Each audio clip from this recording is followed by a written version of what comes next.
Assalamualaikum warahmatullahi wabarakatuh. Baiklah, dalam pertemuan kuliah Geomorfologi Indonesia minggu keempat ini, saya akan mempresentasikan PowerPoint atau materi yang telah didiskusikan oleh kelompok A tentang morfologi atau bentuk Pulau Jawa bagian 1. Sebelumnya, saya sebagai koordinator akan memperkenalkan nama-nama anggota dari kelompok A. Yang pertama adalah saya sendiri, Nova Wilvinasari, 2 Alvin Ahmad Saputra, 3 Fiona Priscilia, dan yang keempat Yola Ultari. Nah, langsung saja saya akan menjelaskan morfologi atau bentuk Pulau Jawa bagian 1, yaitu bagian Jawa Barat dan Jawa Tengah. Pulau Jawa merupakan pulau yang berbatasan dengan Laut Jawa di sebelah utaranya, di sebelah selatan berbatasan dengan Samudra Hindia, di sebelah barat dengan Selat Sunda, dan di sebelah timur berbatasan dengan Selat Bali.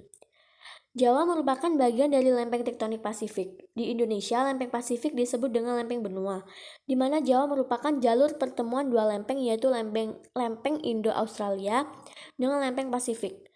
Ada 3 gerakan lempeng, yaitu 1 saling ketemu atau konvergen, 2 menjauh atau divergen, dan 3 bergeser atau transform. Pulau Jawa memiliki luas kurang lebih 127.000 km persegi, memanjang dari barat ke timur lebih kurang 1.000 km. Bentuknya memanjang dan sempit karena kedudukannya ada dalam suatu geosinklinal muda dan jalur orogenetik dengan vulkanisme yang kuat. Pulau Jawa merupakan bagian dari sistem pegunungan Sunda yang memanjang dari timur. Adapun sistem pegunungan Sunda yang memanjang itu adalah dari Busur Banda, lalu sepanjang Kepulauan Sunda Kecil, Pulau Jawa, Pulau Sumatera, Pulau Andaman, Pulau Nicobar, Arakan Yoma yang ada di Myanmar, dan yang di sini bertemu dengan sistem Himalaya dengan sudut yang tajam. Secara fisiologis, Pulau Jawa dapat dibedakan menjadi 3 zona yang memanjang dari barat ke timur secara paralel. Adapun zona-zona tersebut adalah yang pertama zona selatan. Zona ini lebih kurang berupa plateau yang miring ke arah selatan menuju Samudra Hindia. Kadang-kadang zona ini begitu terkikis sehingga bentuk plateaunya hilang. Di Pulau Jawa bagian tengah, plateo tersebut sebagian diganti oleh dataran aluvial. Yang kedua zona tengah. Di Pulau Jawa bagian timur dan sebagian Pulau Jawa bagian barat, zona ini merupakan depresi yang ditumbuhi oleh gunung-gunung berapi. Yang ketiga adalah zona utara. Zona ini terdiri dari rantai pelipatan berbentuk bukit-bukit dan pegunungan rendah yang diselingi oleh beberapa gunung berapi. Zona ini sering berbatasan dengan dataran aluvial. Selanjutnya, masuk ke dalam morfologi Jawa bagian barat.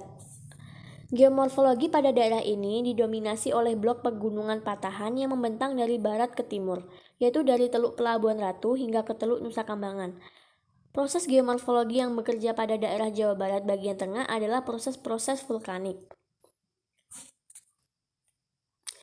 Selanjutnya, di sebelah selatan, daerah Jawa Barat ini tampak dataran pantai yang berbukit. Di tengah-tengahnya bergunung, dan yang bagian utaranya adalah dataran. Topografi tersebut menandakan provinsi ini masih labil karena daerah ini terletak di jalan sirkum Mediteran dan sirkum Pasifik. Di provinsi ini masih terdapat aktivitas gunung berapi sehingga gempa bumi masih kerap terjadi. Selanjutnya, bagian tengah dari Pulau Jawa jauh lebih sempit daripada Jawa Barat dan Jawa Timur. Lebarnya hanya kurang lebih 100-200 km.